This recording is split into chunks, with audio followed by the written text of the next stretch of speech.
ಲೈಫಲ್ಲೇ ಕುಡಿದಿರಬಾರ್ದು ಅಂತ ಒಳ್ಳೆ ಕಾಫಿನ ನನ್ನ ಕೈಯಾರ ನಾನೇ ಮಾಡ್ಕೊಬತ್ತೀನಿ. ನಿಂತ್ಕೊಳ್ಳ.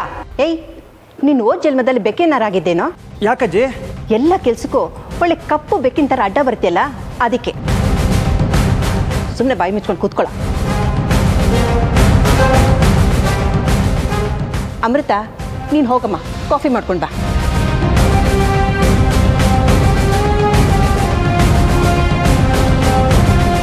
ಸರಿ ಅಜ್ಜಿ.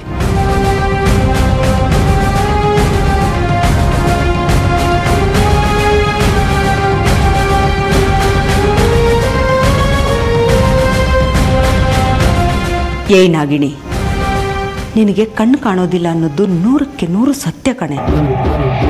ಯಾಕೆಂದರೆ ನೀನು ಹೋಗ್ತಾ ಇರೋದು ಅಡುಗೆ ಮನೆ ಕಡೆ ಅಲ್ಲ, ಹೊರಗಿನ ಬಾಗಿಲ ಕಡೆ. ಅದಕ್ಕೆ ಅರ್ಜುನ್ ಅವ್ರು ಆಗಲೇ ಹೊರಗೆ ಹೋಗಾಯ್ತು, ನೀವೀಗ ಹೊರಗೆ ಹೋಗಿ ಏನು ಮಾಡ್ತೀರಾ? ಹಾಗೆ ಯೂ ಟರ್ನ್ ತಗೊಂಡು ಸೀದಾ ಅಡುಗೆ ಮನೆಗೆ ಹೋಗಿ ಈ ಘಾಟಿ ಅಜ್ಜಿಗೂ ಈ ನಾಟಿ ನಂದನ್ಗೂ ಸ್ಟ್ರಾಂಗಾಗಿ ಕಾಫಿ ಮಾಡ್ಕೊಬನ್ನಿ.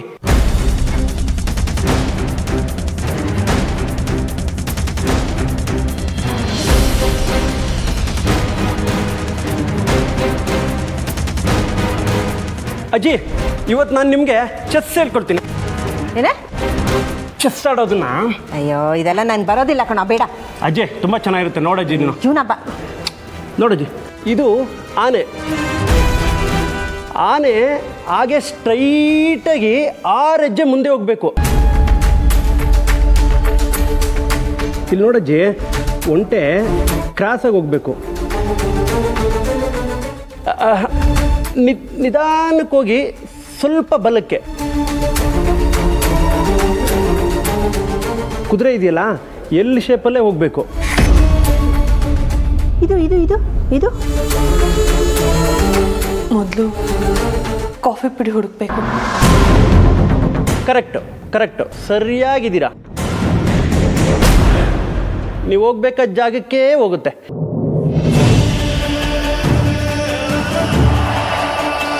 ಈ ಸೌಪರ್ಣಿಕ ಅಡುಗೆ ಮನೆಗೆ ಹೋಗಿದ್ದಾಳೆ ಅಂದರೆ ಏನಾದರೂ ಕಿತಾಪತಿ ಮಾಡೇ ಮಾಡ್ತಾಳೆ. ಏನು ಮಾಡಲಿ? ಅಜ್ಜಿ, ಒಂದು ನಿಮಿಷ ಬಂದೆ. ಏಯ್, ನಿಂತ್ಕೊಳ್ಳ. ಓ ಜನ್ಮದಲ್ಲಿ ನೀನೇನಾದ್ರೂ ಕೋತಿಯಾಗಿದ್ದ? ಯಾಕಜ್ಜಿ? ಇನ್ನೇನ ಮತ್ತೆ, 1 ನಿಮಿಷ ಒಂದು ಕಡೆ ಇರೋದಿಲ್ಲ. ಇಲ್ಲಿಂದಲ್ಲಿ ಅಲ್ಲಿಂದಲ್ಲಿ ಎಗರಾಡ್ತಿರ್ತೀಯಲ್ಲ, ಅದಕ್ಕೆ ಕೇಳಿದೆ. ಹೌದು, ಈಗ ಎಲ್ಲೋಗ್ತಿದ್ಯಾ ನೀನು? ಅದು ಅರ್ಜುನ್ ಮನೆಯಿಂದ ಹೊರಗೆ ಹೋಗುವಾಗ ಅದಕ್ಕೆನ ಚೆನ್ನಾಗಿ ನೋಡ್ಕೊ ಅಂತ ಹೇಳ್ದ. ಅದಕ್ಕೆ ಒಬ್ಬರೇ ಅಡುಗೆ ಮನೇಲಿ ಕಷ್ಟಪಡ್ತಿದ್ದಾರೆ, ಅವ್ರಿಗೆ ಸಹಾಯ ಮಾಡೋಣ ಅಂತ ಹೋಗ್ತಿದ್ದೀನಿ. ಯಾಕೆ, ಅವಳಿಗೆ ಕಾಫಿ ಮಾಡಕ್ಕೆ ಬರಲ್ವಾ? ಅಥವಾ ಅವಳಿಗೇನು ಕಣ್ ಕಾಣಲ್ವಾ? ಯಾಕೋ ಒಳ್ಳೆ ಗರ ಬಡ್ದಂಗೆ ಆಗೋಗ್ಬಿಟ್ಟೆ. ನಿನ್ನೆ ಕೇಳ್ತಾ ಇರೋದು, ಅವಳಿಗೇನು ಕಣ್ ಕಾಣೋದಿಲ್ವಾ? ಎಂತ ಮಾತಾಡ್ತೀರಾ ಅಜ್ಜಿ? ನಮ್ಮ ಅತ್ತಿಗೆದು ಬಂಗಾರದಂಥ ಕಣ್ಣು, ಚೆನ್ನಾಗಿ ಕಾಣಿಸುತ್ತೆ. ಮತ್ತು ನೀನು ಯಾಕೆ ಒಳ್ಳೆ ಬಾಲ ಸುಟ್ಟಿದ ಬೆಕ್ಕಿನ ಥರ ಒದ್ದಾಡ್ತಿದ್ಯಾ? ಬಾಯಿ ಮುಚ್ಕೊಂಡು ಈ ಆಟನ ನನಗೆ ಹೇಳ್ಕೊಡು, ಬಾ.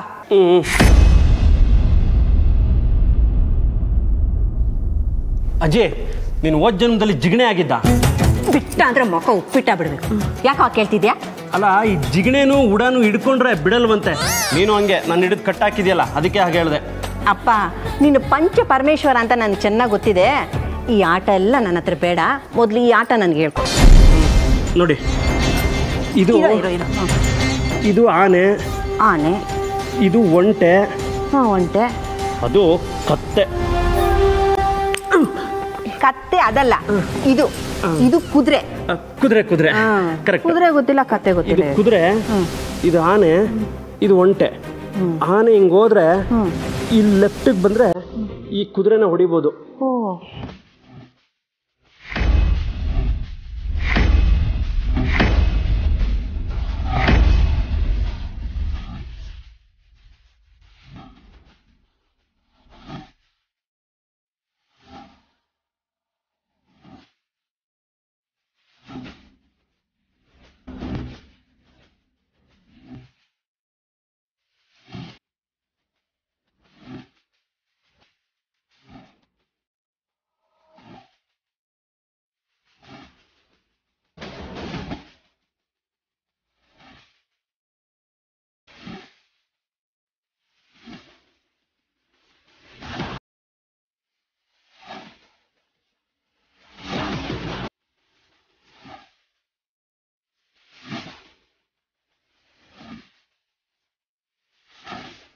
ನೀನು ತಡ್ಕಾಡ್ತಾ ಇರೋದನ್ನ ನೋಡಿದ್ರೆ ನಿನಗೆ ಕಣ್ಣು ಹೋಗಿರೋದಂತೂ 100% ಸತ್ಯ. ನಮ್ಮ ಅಣ್ಣನ ಆಹುತಿ ತಗೊಂಡು ನನ್ನನ್ನು ಈ ಗತಿಗೆ ತಂದಿರೋ ನಿನಗೆ ಇವತ್ತೊಂದು ದಾರಿ ಮಾಡ್ತೀನಿ.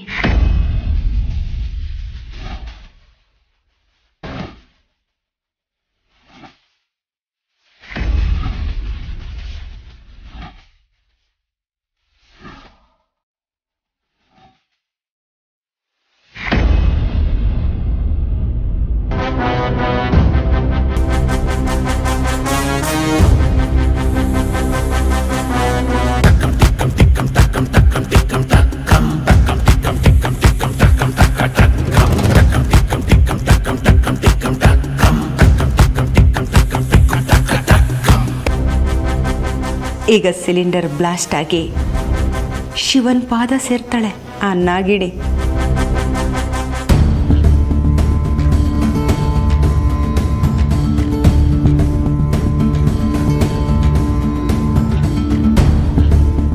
ಛೇ, ಎಲ್ಲಪ್ಪ ಇದೆ ಈ ಪುಷ್ಪ ಪರ್ವತ ಹಾಗೆ ಈ ಪುಷ್ಪಗಿರಿ. ಗೂಗಲ್ ಮ್ಯಾಪ್ಸಲ್ಲೂ ಸಿಗ್ತಾ ಇಲ್ಲ. ಹತ್ತತ್ರ 20 ಕಿಲೋಮೀಟ್ರ್ ಬಂದಾಯಿತು. ಇನ್ನು ಎಲ್ಲಿ ಅಂತ ಹುಡ್ಕೋದು? ಮುಂದೆ ಯಾರನ್ನಾರು ವಿಚಾರಿಸೋಣ. ಸ್ವಾಮಿ, ಇಲ್ಲಿ ಪುಷ್ಪ ಪರ್ವತ ಎಲ್ಲಿ ಬರುತ್ತೆ? ಆ ಹೆಸರಿನ ಪರ್ವತ ಈ ಸುತ್ತಮುತ್ತಲು ಎಲ್ಲಿ ಇಲ್ಲ ಸ್ವಾಮಿ. ಹೌದಾ? ಹಾಗಾದರೆ ಪುಷ್ಪಗಿರಿ ಅನ್ನೋ ಊರು? ಪುಷ್ಪಗಿರಿ ಅನ್ನೋ ಬೆಟ್ಟ ಆಗಲಿ ಹಳ್ಳಿ ಆಗಲಿ ಈ ಸುತ್ತಮುತ್ತಲು ಎಲ್ಲಿ ಇಲ್ಲ ಸ್ವಾಮಿ. ಹೌದಾ? ಇವರೇನು ಹೀಗೆ ಹೇಳ್ತಾ ಇದ್ದಾರೆ? ಮತ್ತು ಆ ಗಿಣಿಶಾಸ್ತ್ರದವನು ಪೂರ್ವ ದಿಕ್ಕಿಗೆ ಒಂದು 20 ಮೈಲಿಗೆ ಹೋದರೆ ಪುಷ್ಪ ಪರ್ವತ ತಪ್ಪಲಲ್ಲಿ ಪುಷ್ಪಗಿರಿ ಊರು ಸಿಗುತ್ತೆ ಅಂತ ಹೇಳ್ದ. ಪೂರ್ವ ದಿಕ್ಕಂದರೆ ನಾನು ಹೋಗ್ತಾ ಇರೋದಕ್ಕೆ 20 ಮೈಲಿಗೆ ಬಂದಾಯಿತು. ಇನ್ನು ಎಷ್ಟು ದೂರ ಹೋಗಬೇಕು?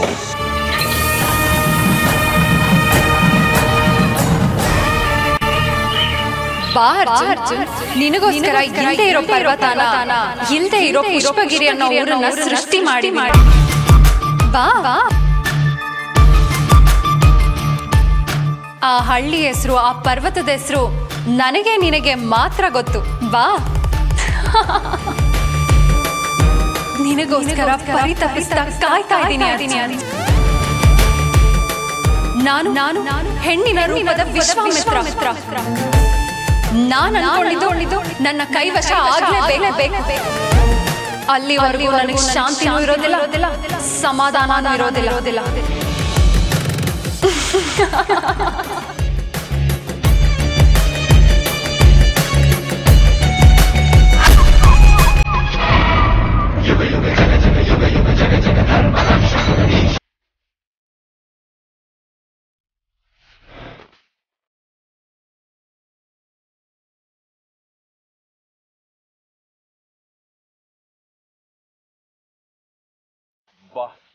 ಅಂತೂ ಹಳ್ಳಿ ಇದೆ ಅಂತ ಗೊತ್ತಾಯ್ತು. ಅಲ್ಲ, ಪುಷ್ಪಗಿರಿಗೆ 5 ಕಿಲೋಮೀಟರ್ ಅಂತ ಇಷ್ಟು ದೊಡ್ಡ ಬೋರ್ಡ್ ಹಾಕಿದ್ದಾರೆ. ಯಾರನ್ನು ಕೇಳಿದ್ರು ಊರೇ ಗೊತ್ತಿಲ್ಲ ಅಂತ ಹೇಳ್ತಿದಾರಲ್ಲ. ಬೋರ್ಡ್ ಸಿಕ್ಕಿದೆ ಅಂತಂದ್ರೆ ನಾನು ಸರಿಯಾದ ರೋಡಲ್ಲೇ ಹೋಗ್ತಾ ಇದ್ದೀನಿ ಅಂತ ಆಯ್ತು.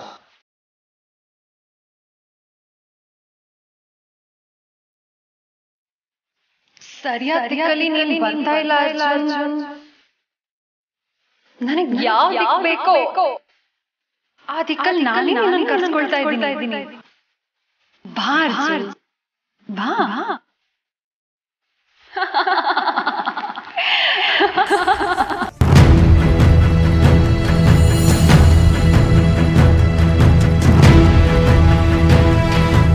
ವಿಷ್ಣುಪುರದಲ್ಲಿ ರಾಜಂತರ ತಲೆ ಎತ್ತಿ ಮೆರಿತಾ ಇದ್ದ ನಮ್ಮಣ್ಣ ಅದೇ ಊರಲ್ಲಿ ಗುಲಾಮನ್ಗಿಂತ ಕಡೆಯಾಗಿ ಬದುಕೋ ಥರ ಮಾಡಿದೆ. ಆಮೇಲೆ ಅವನ ಮೇಲೆ ಪ್ರಹಾರ ಮಾಡಿ ಅವನನ್ನು ಕೊಂದೆ. ನನ್ನ ಬೀದಿ ಬಿಕಾರಿ ಮಾಡಿದೆ. ಇಷ್ಟೆಲ್ಲ ಮಾಡಿದ ನೀನನ್ನು ಸುಮ್ಮನೆ ಬಿಟ್ಟರೆ ನಾನು ತಿನ್ನೋ ಉಪ್ಪು ಹುಳಿ ಖಾರಕ್ಕೆ ಬೆಲೆನೇ ಇರೋದಿಲ್ಲ. ನನ್ನ ಜೀವಕ್ಕೂ ಸಮಾಧಾನ ಇರೋದಿಲ್ಲ.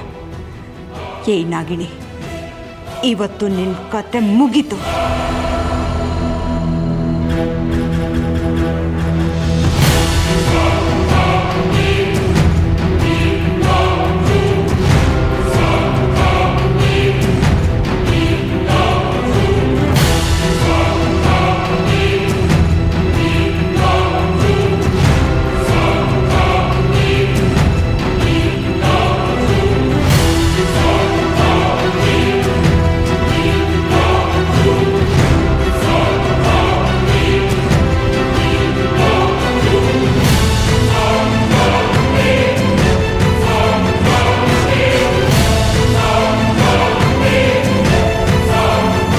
ಯಾರೋ ಕುತಂತ್ರಿಗಳು ನನ್ನನ್ನು ಕೊಲ್ಲೋ ತಂತ್ರ ಮಾಡಿದ್ದಾರೆ.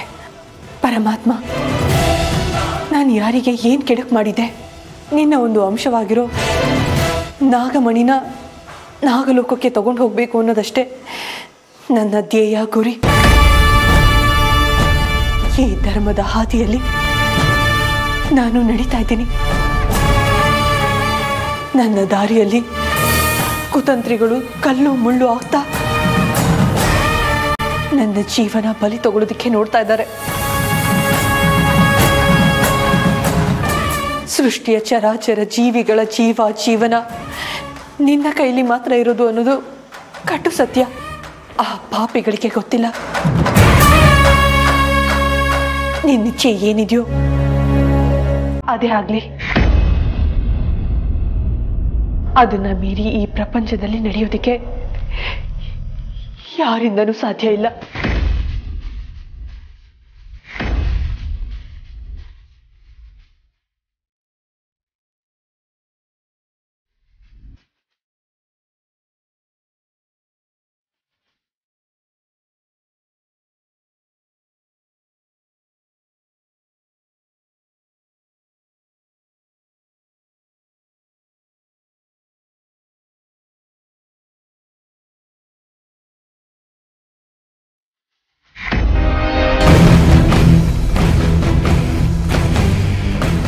ಅಜ್ಜಿ, ನಾನು 1 ನಿಮಿಷ ಬಂದೆ, ನೀನು ಆಡ್ತಾರೆ ಅಜ್ಜಿ.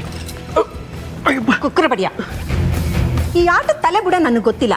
ಇದನ್ನ ನಾನು ತಲೆ ಕಟ್ಬಿಟ್ಟು ಹೋಗ್ತಾ ಇದೆಯಾ? ನಂಗೆ ಅದೆಲ್ಲ ಗೊತ್ತಿಲ್ಲ. ನಂಗೆ ಆಟ ಹೇಳ್ಕೊಂಡು. ಅಯ್ಯೋ ಅಜ್ಜಿ, ನನಗೆ ಅರ್ಜೆಂಟು. ನೋಡು, ಆ ಕ್ಯಾಂಡಿ ಕ್ರಷ್ ಅಂತಾರಲ್ಲ, ಅದಕ್ಕಿಂತ ಈ ಆಟ ತುಂಬ ಚೆನ್ನಾಗಿದೆ ಕಣೋ. ನೀನು ಸರಿಯಾಗಿ ಹೇಳ್ಕೊಟ್ರೆ ನಾನು ಕಲ್ತ್ಕೊತೀನಿ.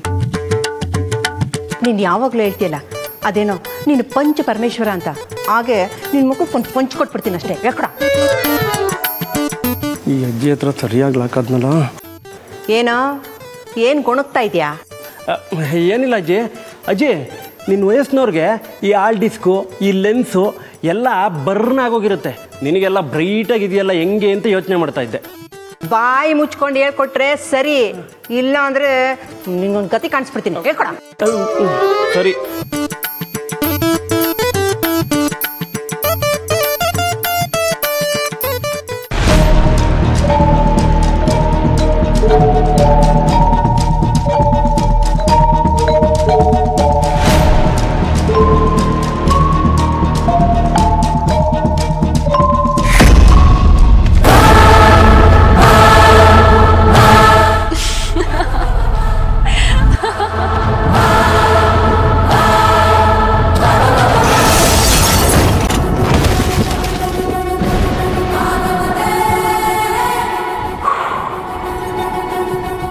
ಅಂತೂ ಗಿಣಿಶಾಸ್ತ್ರದವ್ನು ಹೇಳ್ದ ಹಾಗೆ ಪುಷ್ಪಗಿರಿ ಅನ್ನೋ ಊರು ಸಿಕ್ಕಾಯಿತು. ಇನ್ನು ಆ ಪುಷ್ಪನಾಥ ಅನ್ನೋ ವೈದ್ಯನ ಮನೆ ಎಲ್ಲಿ ಹುಡ್ಕೋದು?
ಅರ್ಜುನ್, ನೀನ್ ಪತಂಗ, ನಾನ್ ಮಿಂಚು. ಈ ಮಿಂಚಿನ ಸವಾಸ ಹೇಗಿರುತ್ತೆ ಅನ್ನೋದು ನಿನಗೆ ತೋರಿಸಿ, ಹಾಗೆ ನಿನ್ನ ದೇಹದಲ್ಲಿ ಮಿಂಚಿನ ಸಂಚಾರ ಮಾಡಿಸಿ, ನೀನೇ ಅಮೃತನ ಮರೆಯೋ ಹಾಗೆ ನಾನು ಮಾಡಿ. ಹಾ, ನಿನಗೆ ಪೂರ್ಣ ಕುಂಭ ಸ್ವಾಗತ ಅರ್ಜುನ್, ಸುಸ್ವಾಗತ.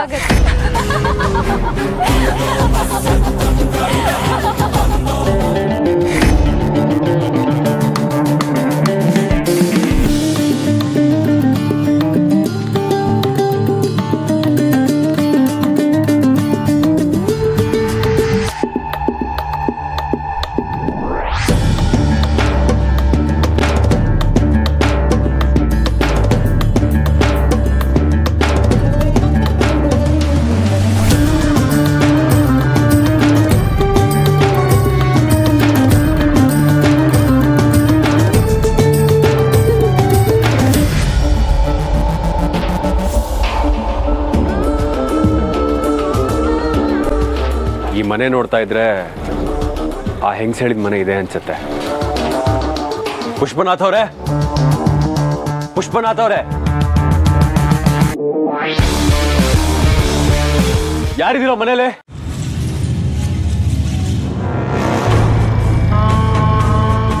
ಪುಷ್ಪನಾಥ್ ಅವರೇ, ಯಾರಪ್ಪ ಅದು?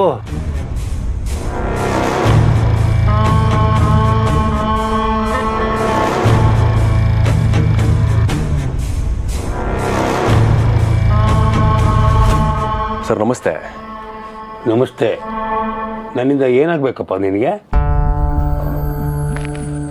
ಅದು ಸರ್, ನಿಮ್ಮನ್ನ ಹುಡ್ಕೊಂಡು ಬಹಳ ದೂರದಿಂದ ಬಂದಿದ್ದೀನಿ. ಅರೆ, ಮಂತ್ರಕ್ಕಿಂತ ಉಗಳ ಜಾಸ್ತಿ ಆಯ್ತಲ್ಲಪ್ಪ. ನೀನು ಅದು ಇದು ಅಂತ ಹೇಳೋದು ಬಿಟ್ರೆ ನನಗೇನು ಅರ್ಥ ಆಗ್ತದೆ? ನೀನು ಯಾವ ಕಾರಣಕ್ಕೆ ಹುಡ್ಕೊಂಬಂದಿದ್ಯಾ ಅದನ್ನು ಹೇಳು. ಅದು ನನ್ನ ಹೆಂಡತಿಗೆ ದೃಷ್ಟಿ ಹೋಗಿದೆ. ಅವರು ನಾನು ಚಿಕಿತ್ಸೆ ಮಾಡಿಸ್ಕೊಂಡ್ರೆ ನಾಟಿ ವೈದ್ಯರ ಹತ್ರ ಚಿಕಿತ್ಸೆ ಮಾಡಿಸ್ಕೊಳ್ಳೋದು, ಇಲ್ಲ ಅಂತಂದರೆ ಜೀವನ ಪೂರ್ತಿ ಹೀಗೆ ಇರ್ತೀನಿ ಅಂತ ಹಠ ಹಿಡಿದಿದ್ದಾರೆ. ದಯವಿಟ್ಟು ತಾವು ದೊಡ್ಡ ಮನ್ಸು ಮಾಡಿ ತಮ್ಮ ನಾಟಿ ಔಷಧಿನ ಕೊಟ್ಟರೆ ನಾನು ನಿಮಗೆ ಋಣಿಯಾಗಿರ್ತೀನಿ. ಏನಪ್ಪ ಇದು? ಊರು ಹೋಗೋ ಅನ್ನುತ್ತೆ, ಸ್ಮಶಾನ ಬಾ ಅನ್ನುತ್ತೆ. ಇಂಥ ಸಮಯದಲ್ಲಿ ನಾನು ಕಾಡು ಮೇಡು ಹತ್ತಿ ಬೆಟ್ಟ ಗುಡ್ಡ ಇಳಿದು ಗಿಡಮೂಲಿಕೆಗಳನ್ನು ಸಂಗ್ರಹಿಸಿ ಜನಗಳಿಗೆ ಔಷಧಿ ಮಾಡಿಕೊಡ್ಲಿಕ್ಕೆ ಆಗ್ತದೇನಪ್ಪ? ನಾನು ಔಷಧಿ ಕೊಡೋದನ್ನು ಬಿಟ್ಟು ಹತ್ತತ್ರ 3 ವರ್ಷ ಆಯಿತು.